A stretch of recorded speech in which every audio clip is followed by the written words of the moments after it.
Section 10 of Tarzan the Terrible by Edgar Rice Burroughs. This recording is in the public domain. Recording by Don W. Jenkins. Chapter 10. The Forbidden Garden. Lu Don paled. "It is sacrilege," he cried. "For countless ages have the priests of the great god offered each night a life to the spirit of Jad ben Otho as it returned below the western horizon to its master, and never has the great god given sign that he was displeased." "Stop!" commanded Tarzan. "It is the blindness of the priesthood that has failed to read the messages of their god. Your warriors die beneath the knives and clubs of the Waz don. Your hunters are taken by JA and JATO. No day goes by but witnesses the deaths of few or many in the villages of the Ho don, and one death each day of those that die are the toll which Jad ben Otho has exacted for the lives you take upon the eastern altar. What greater sign of his displeasure could you require, O stupid priest?" Lu don was silent.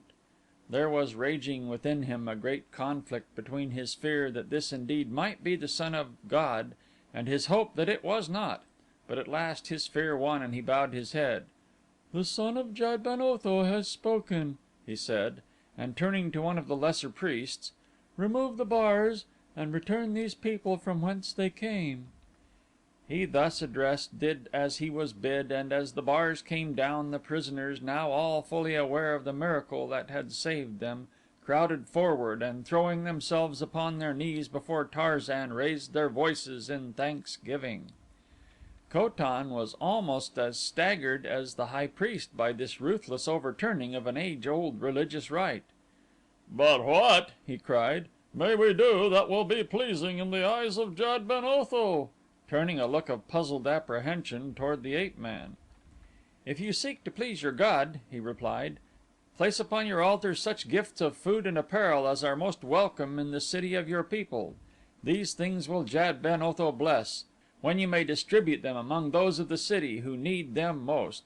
With such things are your storerooms filled as I have seen with mine own eyes, and other gifts will be brought when the priests tell the people that in this way they find favor before their god." And Tarzan turned and signified that he would leave the temple. As they were leaving the precincts devoted to the worship of their deity, the ape man noticed a small but rather ornate building that stood entirely detached from the others, as though it had been cut from a little pinnacle of limestone which had stood out from its fellows. As his interested glance passed over it, he noticed that its door and windows were barred. "To what purpose is that building dedicated?" he asked of Lu don. "Who do you keep imprisoned there?" "It is nothing," replied the high priest nervously. "There is no one there. The place is vacant. Once it was used, but not now for many years," and he moved on toward the gateway which led back into the palace. Here he and the priests halted while Tarzan with Ko tan and his warriors passed out from the sacred precincts of the temple grounds. The one question which Tarzan would have asked he had feared to ask, for he knew that in the hearts of many lay a suspicion as to his genuineness. But he determined that before he slept he would put the question to Ko tan, either directly or indirectly, as to whether there was or had been recently within the city of A lur a female of the same race as his.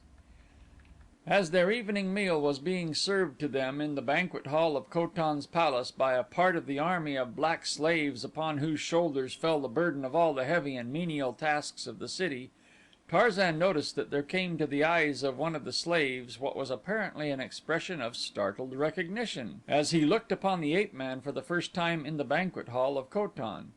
And again later he saw the fellow whisper to another slave and nod his head in his direction. The ape man did not recall ever having seen this Waz don before, and he was at a loss to account for an explanation of the fellow's interest in him, and presently the incident was all but forgotten. Ko tan was surprised and inwardly disgusted to discover that his godly guest had no desire to gorge himself upon rich foods, and that he would not even so much as taste the villainous brew of the Ho don. To Tarzan the banquet was a dismal and tiresome affair, since so great was the interest of the guests in gorging themselves with food and drink that they had no time for conversation. the only vocal sounds being confined to a continuous grunting which, together with their table manners, reminded Tarzan of a visit he had once made to the famous Berkshire herd of his Grace the Duke of Westminster at Woodhouse, Chester. One by one the diners succumbed to the stupefying effects of the liquor, with the result that the grunting gave place to snores, so presently Tarzan and the slaves were the only conscious creatures in the banquet hall. Rising, the ape man turned to a tall black who stood behind him. "I would sleep," he said. "Show me to my apartment." As the fellow conducted him from the chamber, the slave who had shown surprise earlier in the evening at sight of him spoke again at length to one of his fellows. The latter cast a half frightened look in the direction of the departing ape man. "If you are right," he said, "they should reward us with our liberty, but if you are wrong, O Jad ben Otho, what will be our fate?" "But I am not wrong," cried the other. "Then there is but one to tell this to, for I have heard that he looked sour when this Dor ul Otho was brought to the temple, and that while the so called son of Jad ben Otho was there, he gave this one every cause to fear and hate him. I mean Lu don, the high priest." "You know him?" asked the other slave. "I have worked in the temple," replied his companion. "Then go to him at once and tell him, but be sure to exact the promise of our freedom for the proof." And so a black Waz don came to the temple gate and asked to see Lu don, the high priest, on a matter of great importance.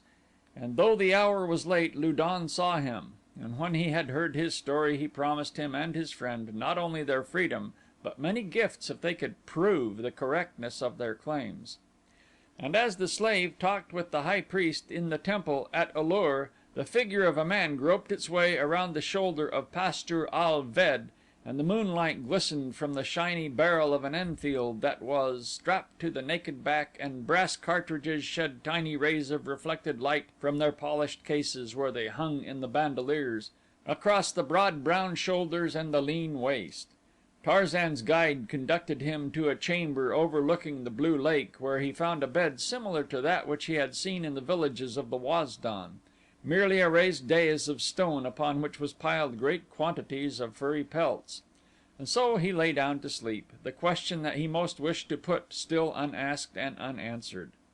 With the coming of a new day he was awake and wandering about the palace and the palace grounds before there was sign of any of the inmates of the palace other than slaves, or at least he saw no others at first, though presently he stumbled upon an enclosure which lay almost within the center of the palace grounds, surrounded by a wall that piqued the ape man's curiosity, since he had determined to investigate as fully as possible every part of the palace and its environs. This place, whatever it might be, was apparently without doors or windows, but that it was at least partially roofless was evidenced by the sight of the waving branches of a tree which spread above the top of the wall near him. Finding no other method of access, the ape man uncoiled his rope and throwing it over the branch of the tree where it projected beyond the wall, was soon climbing with the ease of a monkey to the summit. There he found that the wall surrounded an enclosed garden, in which grew trees and shrubs and flowers in riotous profusion. Without waiting to ascertain whether the garden was empty or contained Ho don, Waz don, or wild beasts, Tarzan dropped lightly to the sward on the inside and without further loss of time commenced a systematic investigation of the enclosure. His curiosity was aroused by the very evident fact that the place was not for general use, even by those who had free access to other parts of the palace grounds, and so there was added to its natural beauties an absence of mortals which rendered its exploration all the more alluring to Tarzan, since it suggested that in such a place might he hope to come upon the object of his long and difficult search. In the garden were tiny artificial streams and little pools of water flanked by flowering bushes, as though it had all been designed by the cunning hand of some master gardener, so faithfully did it carry out the beauties and contours of nature upon a miniature scale. The interior surface of the wall was fashioned to represent the white cliffs of Pal ul don, broken occasionally by small replicas of the verdure filled gorges of the original. Filled with admiration and thoroughly enjoying each new surprise which the scene offered, Tarzan moved slowly around the garden, and as always he moved silently. Passing through a miniature forest he came presently upon a tiny area of flower studded sward and at the same time beheld before him the first Ho don female he had seen since entering the palace. A young and beautiful woman stood in the center of the little open space, stroking the head of a bird which she held against her golden breastplate with one hand. Her profile was presented to the ape man and he saw that by the standards of any land she would have been accounted more than lovely. Seated in the grass at her feet with her back toward him was a female Waz don slave. Seeing that she he sought was not there and apprehensive that an alarm be raised were he discovered by the two women, Tarzan moved back to hide himself in the foliage, but before he had succeeded the Ho don girl turned quickly toward him as though apprised of his presence by that unnamed sense, the manifestations of which are more or less familiar to us all. At the sight of him her eyes registered only her surprise, though there was no expression of terror reflected in them, nor did she scream or even raise her well modulated voice as she addressed him. "Who are you?" she asked. "Who enters thus boldly the Forbidden Garden?" At sound of her mistress' voice the slave maiden turned quickly, rising to her feet. "Tarzan jad guru!" she exclaimed in tones of mingled astonishment and relief. "You know him?" cried her mistress, turning toward the slave and affording Tarzan an opportunity to raise a cautioning finger to his lips lest Pan at lee further betray him, for it was Pan at lee indeed who stood before him, no less a source of surprise to him than had his presence been to her. Thus questioned by her mistress and simultaneously admonished to silence by Tarzan, Pan at lee was momentarily silenced and then haltingly she groped for a way to extricate herself from her dilemma. "I thought," she faltered, "but no, I am mistaken. I thought that he was one whom I had seen before near the Kor ul GRYF." The Ho don looked first at one and then the other, an expression of doubt and questioning in her eyes. "But you have not answered me," she answered presently. "Who are you?" "You have not heard then," asked Tarzan, "of the visitor who arrived at your king's court yesterday?" "You mean," she exclaimed, "that you are the Dor ul Otho?" And now the erstwhile doubting eyes reflected naught but awe. "I am he," replied Tarzan, "and you?" "I am O lo a, daughter of Ko tan, the king," she replied. So this was O lo a, for love of whom Ta den had chosen exile rather than priesthood. Tarzan had approached more closely the dainty barbarian princess. "Daughter of Ko tan," he said, "Jad ben Otho is pleased with you and as a mark of his favor he has preserved for you through many dangers him whom you love." "I do not understand," replied the girl, but the flush that mounted to her cheek belied her words. Bu lot is a guest in the palace of Ko tan, my father. I do not know that he has faced any danger, but it is to Bu lot that I am betrothed." "But it is not Bu lot whom you love," said Tarzan. Again the flush and the girl half turned her face away. "Have I then displeased the great god?" she asked. "No," replied Tarzan. "As I told you, he is well satisfied and for your sake he has saved Ta den for you." "Jad ben Otho knows all," whispered the girl, "and his son shares his great knowledge." "No," Tarzan hastened to correct her lest a reputation for omniscience might prove embarrassing. "I know only what Jad ben Otho wishes me to know." "But tell me," she said, "I shall be reunited with Ta den? Surely the son of god can read the future." The ape man was glad that he had left himself an avenue of escape. "I know nothing of the future," he replied, "other than what Jad ben Otho tells me, but I think you need have no fear for the future if you remain faithful to Ta den and Ta den's friends." "You have seen him?" asked O lo a. "Tell me, where is he?" "Yes," replied Tarzan, "I have seen him. He was with Om at, the gund of Kor ul JA." "A prisoner of the Waz don?" interrupted the girl. "Not a prisoner, but an honored guest," replied the ape man. "Wait!" he exclaimed, raising his face toward the heavens. "Do not speak. I am receiving a message from Jad ben Otho, my father." The two women dropped to their knees, covering their faces with their hands, stricken with awe at the thought of the awful nearness of the great god. Presently Tarzan touched O lo a on the shoulder. "Rise," he said. "Jad ben Otho has spoken. He has told me that this slave girl is from the tribe of Kor ul JA, where Ta den is, and that she is betrothed to Om at, their chief. Her name is Pan at lee." O lo a turned questioningly toward Pan at lee. The latter nodded, her simple mind unable to determine whether or not she and her mistress were the victims of a colossal hoax. "It is even as he says," she whispered. O lo a fell upon her knees and touched her forehead to Tarzan's feet. "Great is the honor that Jad ben Otho has done his poor servant," she cried. "Carry to him my poor thanks for the happiness that he has brought to O lo a." "It would please my father," said Tarzan, "if you were to cause Pan at lee to be returned in safety to the village of her people." "What cares Jad ben Otho for such as she?" asked O lo a, a slight trace of hauteur in her tone. "There is but one god," replied Tarzan, "and he is the god of the Waz don as well as of the Ho don, of the birds and the beasts and the flowers and of everything that grows upon the earth or beneath the waters. If Pan at lee does right she is greater in the eyes of Jad ben Otho than would be the daughter of Ko tan should she do wrong." It was evident that O lo a did not quite understand this interpretation of divine favor, so contrary was it to the teachings of the priesthood of her people. In one respect only did Tarzan's teachings coincide with her belief, that there was but one god. For the rest she had always been taught that he was solely the god of the Ho don in every sense, other than that the other creatures were created by Jad ben Otho to serve some useful purpose for the benefit of the Ho don race. And now to be told by the son of God that she stood no higher in divine esteem than the black handmaiden at her side was indeed a shock to her pride, her vanity, and her faith. But who could question the word of Dor ul Otho, especially when she had with her own eyes seen him in actual communion with God in heaven? "The will of Jad ben Otho be done," said O lo a meekly, "if it lies within my power, but it would be best, O Dor ul Otho, to communicate your father's wish directly to the king."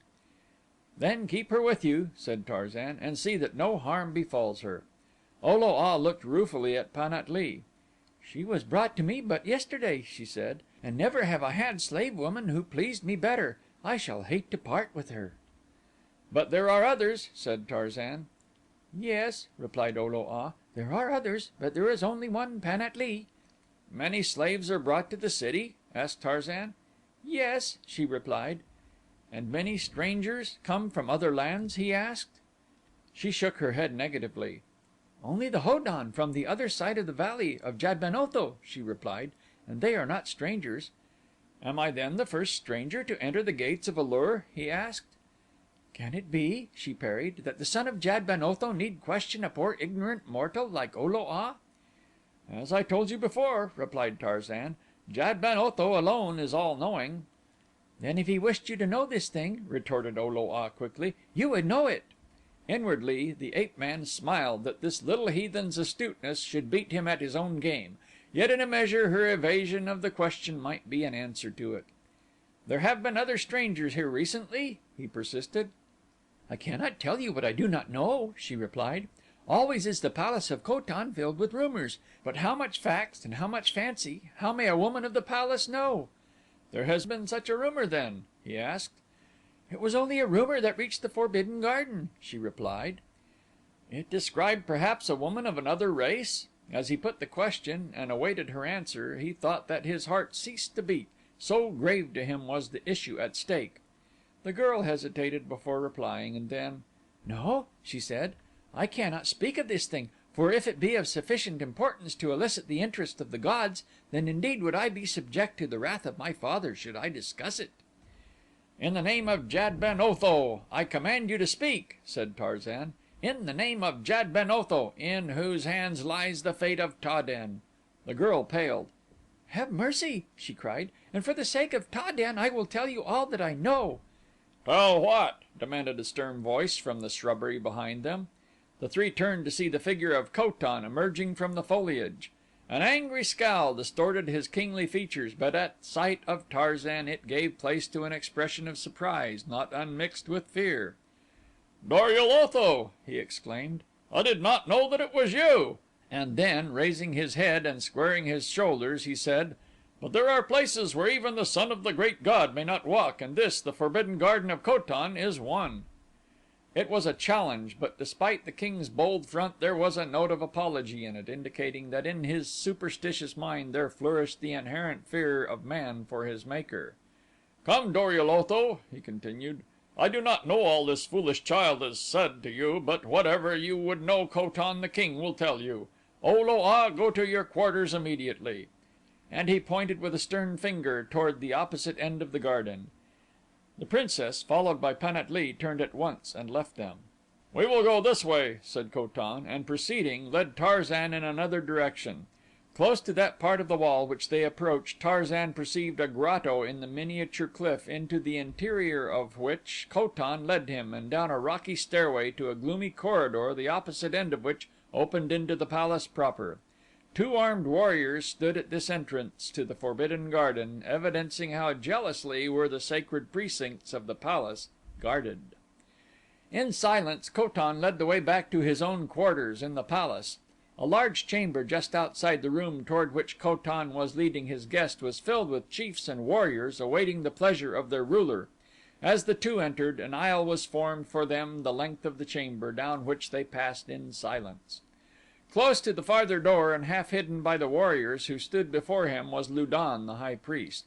Tarzan glimpsed him but briefly, but in that short period he was aware of a cunning and malevolent expression upon the cruel countenance that he was subconsciously aware boded him no good, and then with Ko tan he passed into the adjoining room and the hangings dropped. At the same moment the hideous headdress of an under priest appeared in the entrance of the outer chamber. Its owner, pausing for a moment, glanced quickly around the interior and then, having located him whom he sought, moved rapidly in the direction of Lu don. There was a whispered conversation which was terminated by the high priest. "Return immediately to the quarters of the princess," he said, "and see that the slave is sent to me at the temple at once." The under priest turned and departed upon his mission, while Lu don also left the apartment and directed his footsteps toward the sacred enclosure over which he ruled. A half hour later a warrior was ushered into the presence of Ko tan. "Lu don, the high priest, desires the presence of Ko tan, the king, in the temple," he announced, "and it is his wish that he come alone." Ko tan nodded to indicate that he accepted the command which even the king must obey. "I will return presently, Dor ul Otho," he said to Tarzan, "and in the meantime my warriors and my slaves are yours to command."